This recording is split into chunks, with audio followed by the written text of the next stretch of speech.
Major doctor Mohammad Ali Shah साहब, जनवरी में हमने देखा था एक मिलिट्री जो एक्सरसाइज है वो भी साझा तौर पर मिस्र और इंडिया की तरफ से हुई थी और मिस्र ने दिलचस्पी दिखाई थी कई लड़ाकू जो विमान है उनको खरीदने में। इसके साथ साथ तेजस जो हमारा विमान है वो भी खरीदने में दिलचस्पी दिखाई थी। इसके बदले मिस्र इंडिया से क्या चाह रहा है? एजुकेशन के, खासकर एजुकेशन के सेक्टर में या टूरिज्म सेक्टर में, हेल्थ सेक्टर में, क्या आपको नजर आता है? आपका बड़ा अच्छा सवाल है और बड़े अच्छे सवाल पूछती मैं वो दाग देता हूँ। देखिए, बात ऐसी है कि हिंदुस्तान जब भी दोस्ती करता है किसी भी देश से या कोई भी मुल्क दोस्ती करता है हिंदुस्तान से, तो वो दिल्ली दोस्ती होती है, कोई मतलब की दोस्ती नहीं होती। जैसे कि चीन और पाकिस्तान की है दोस्ती, वो मतलब की दोस्ती है। वो CPEC, China Pakistan economic corridor की वजह से है। जब सी पैक बंद हो जाएगा तो दोस्ती भी खत्म तब हो जाएगी, और ऐसा हुआ भी है। जब पाकिस्तान खतरे में आया तब चीन ने बोला अपनी एम्बेसी से कंसुलेट बंद करो, पीछे मुड़, तेज चल, दौड़ के चल। तो और पाकिस्तान की मदद करने के लिए कोई नहीं आया। हिंदुस्तान की दोस्ती आप देख लीजिए, जितने भी हमारे मित्र हैं, नेपाल, भूटान, रूस, इजिप्ट, जितने भी हमारे दोस्त, दिली दोस्ती है। कोई ऐसी कोई मतलब की दोस्ती नहीं है। अब बात करते हैं क्या क्या हो सकता है, कि ये नहीं कि कुछ चाह रहे हैं, क्या इसमें हो सकता है। जी, अब स्ट्रेटेजिक पार्टनरशिप तो हुई हुई है। इसके अलावा हमारे जो लिंकेजेस हैं बहुत पुराने हैं, वो कल्चरल हैं, वो डीप रूटेड हैं, वो के एंशियंट ट्रेड और इकोनॉमिक लिंकेजेस हैं हमारे। तो अभी प्रधानमंत्री मोदी साहब ऑलरेडी ऑलरेडी ऑल्सो जो पोर्ट टेफ में है, वहां पे 4,000 हमारे हिंदुस्तानी सिपाही वहां पे मार्टर हुए थे 2000 ये अपना हम्म। पहले वर्ल्ड वॉर। तो 4,000 जब वो इजिप्ट और पैलेस्टीन के जब वहां पे थे, तो हेलोपोलिस कॉमनवेल्थ वॉर ग्रेव वहां पे कहते हैं उसको, उसके नाम से मशहूर है। वहां पे 1,700 कॉमनवेल्थ सोल्जर्स जो के वर्ल्ड वॉर 1 में शहीद हुए थे वहां पे हैं। और आप सोचिए 4,000 हिंदुस्तानी सैनिकों के नाम वहां पे इनग्रेव्ड है। इसके अलावा हमारे जो ट्रेड इनसे है, इजिप्ट से है, बड़ी अच्छी है। सी के रूट बहुत ही एक्सेसिबल है। जैसे आपको मैंने बताया, आईएनएस तबार, हमारी मर्चेंट नेवी की शिप्स जाती हैं उस तरफ को, जी। तो और ट्रेड शिप जाती हैं, तो बहुत ही अच्छे और रिश्ते पुख्ते होंगे। जैसे कि आसिफ भाई ने एक बहुत ही खूबसूरत बात कही थी, मैं कि सरल बात में वही सबको समझने के लिए मैं बता के मैं समाप्त करूंगा। देखिए, फर्क हमारे सबके पुराने रिश्ते होते हैं, स्कूल के दोस्त होते हैं, कॉलेज के दोस्त होते हैं। जी, अगर हम उनसे टच में ना रहे हैं तो कहीं बिल्कुल। ना कहीं इंसान खाए लगते हैं। हाँ, वो टच मेंटेन करना चाहिए। मेरा सवाल यहाँ पर मेजर साहब, डॉक्टर मोहम्मद अली शाह साहब, आपसे है। अब क्या लगता है, एक मिस्र जहां अरब वर्ल्ड के अंदर एक लीडर के तौर पर देखा जाता है, लेकिन दूसरी तरफ सऊदी अरेबिया को हम देखें तो वहां पर भी बहुत तब्दीलियां हो रही हैं। जो मौजूदा हाकिम है वहां के, वो अब सऊदी अरब को एक नए नजरिए से देखना चाह रहे हैं या इसको लेकर कुछ तब्दीलियां कर रहे हैं, चाहे वो बिजनेस के लिहाज से हो, कल्चर के लिहाज से हो। कुछ तब्दीलियां वहां भी हो रही हैं।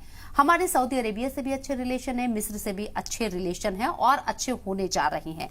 आपको लगता है कि अगर इन दोनों में कहीं किसी तरह का खुदा ना खास्ता टकराव होता है तो इंडिया को कहीं से कोई नुकसान होगा? आपका बड़ा अच्छा सवाल है। देखिए, क्योंकि यही बात, और मैं आपको शुक्र कहता हूं कि आपने ये सवाल पूछा। देखिए, मैं जब मिस्र गया था तो मैं सऊदी अरेबिया से ही गया था, और पूरा रेड सी हमने शिप के अंदर वो पार करके गए थे। तो हमने देखे थे कैसे खबा पोर्ट, और जैसे कैसे इस जहाँ पे स्विस कैनाल जहाँ पे पड़ता है, कैसे रिश्ते, कैसे कल्चर अलग है। दोनों देश इस्लामिक देश है, लेकिन कल्चर बहुत अलग है।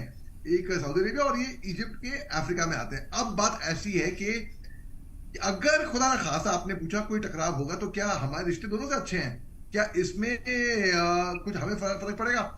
हमारे रिश्ते रूस से भी अच्छे थे, बड़े अच्छे थे। मैं तो ये बोलूंगा हमारे रिश्ते यूक्रेन से भी अच्छे थे, लेकिन हमें कोई फर्क नहीं पड़ा।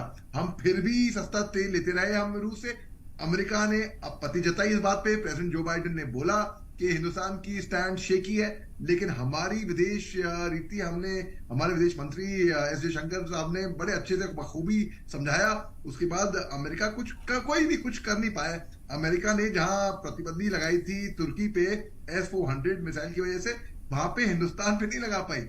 जिस दिन अमेरिका ने हिंदुस्तान पे के कोविड-19 वैक्सीनेशन के रॉ मटेरियल पे पाबंदी लगाई थी, मगर जिस दिन हिंदुस्तान ने 1 मिलियन वैक्सीनेशन एडमिनिस्टर करे, इसको चाहे महज इत्तेफाक बोलते कुछ भी हो, उसी दिन अमेरिका ने वो ही प्रतिबंधियां उठाई थी। तो मुझे लगता नहीं, अगर खुदा ना खास्ता कभी ऐसा हो मिस्र के साथ या सऊदी अरेबिया के साथ कोई रिश्ते बिगड़े तो हिंदुस्तान को कोई खास फर्क पड़ेगा। अब देखिए, अगर सऊदी अरेबिया और ईरान में दोस्ती किसने कराई? चीन ने कराई। स्ट्रेटेजिकली देखें, चीन आके ईस्ट से आता है और दोस्ती करवाया जाता है। ईरान और अमेरिका की नहीं बनती है। तो अगर जितने भी मुल्क हैं जिनकी अमेरिका से नहीं बनती हैं, वो दोस्त एक साथ दुश्मन क्या क्या कहते हैं वो, दुश्मन का दुश्मन दोस्त, बस उस तरीके से यहाँ पे हुई है बात। अब आप देखिए, इसी बात से मैं आज का एग्जांपल देता हूं मैं आपको। रिट्स कार्ल्टन होटल में जहां पे हमारे प्रधानमंत्री साहब रुके हैं, वहीं पे एक इजिप्शियन पोएट है अहमद शफी का एक इजिप्शियन पोएट है जो कि महात्मा गांधी साहब के ऊपर लिखी है, महात्मा गांधी जी के ऊपर, जब उनका स्ट्रगल फॉर इंडिपेंडेंस, तो वो वहां पे अच्छी तरीके से डिस्प्लेड है। उसमें और भी फोटो है प्रेसिडेंट अब्दुल फतेह एल सिसी की, जब वो हिंदुस्तान आए थे जनवरी में, वो पिक्चर डिस्प्लेड है। तो और जो स्ट्रेटेजिकल बातें हुई हैं, वो स्ट्रेटेजिकल टॉक्स, उनके काउंटर पार्ट है मुस्तफा मदबोली और इजिप्शियन प्रेसिडेंट अहमद फतेह एल सिसी के साथ भी स्ट्रेटेजिकल टाइज में बात होगी।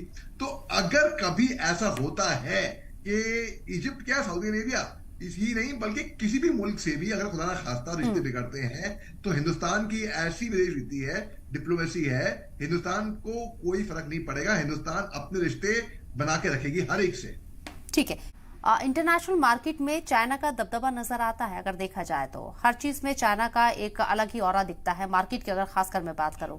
लेकिन इंडिया इस तरफ आगे बढ़ रहा है, ग्लोबल लीडर के साथ साथ विश्व गुरु बनने के साथ साथ के इंटरनेशनल मार्केट में आप इंडिया की धमक देख रहे हैं?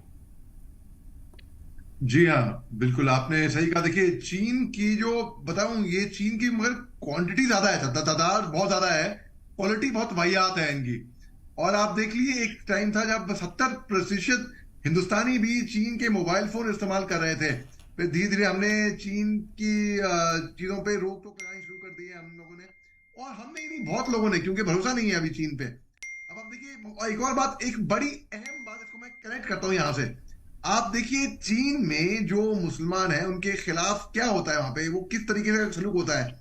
अब आप देखिए, जब प्रधानमंत्री साहब इजिप्ट जाते हैं, वहां पे एक और, मैं ये अलग आपके प्रश्न से हट के है, लेकिन मैं आपके प्रश्न पे भी आऊंगा इसके बाद लौट के, क्योंकि ये मेरे को लगा था ये मुद्दा उठाना चाहिए एक बार। क्योंकि प्रधानमंत्री साहब वहां पे एक मस्जिद है बड़ी मशहूर, अल हकीम मस्जिद, जो कि लार्जली शिया मस्जिद है, जहां पे हर फ्राइडे की नमाज होती है और 5 वक्त की नमाज भी होती है वो। और ये 3 महीने पहले इसको रिस्टोर किया गया है। वहां के मिनिस्ट्री ऑफ टूरिज्म और एंटिक्विटीज ने बोला है कि 3 महीने पहले मैं इसको, वहां पे वो जाएंगे और दाऊदी बोरा ने किया था इसको रिस्टोर करने में। क्योंकि मेरे वालिद साहब अलीगढ़ मुस्लिम यूनिवर्सिटी के वाइस चांसलर थे, जब उन्होंने फिर सैयदना साहब को जब चांसलर लेकर आए थे अलीगढ़ मुस्लिम यूनिवर्सिटी में, तो मेरा सौभाग्य हुआ था कि सैयदना साहब से कई मर्तबा मैं मिला, उनके घर में भी मिला, मलाबार हिल में, बंबई में।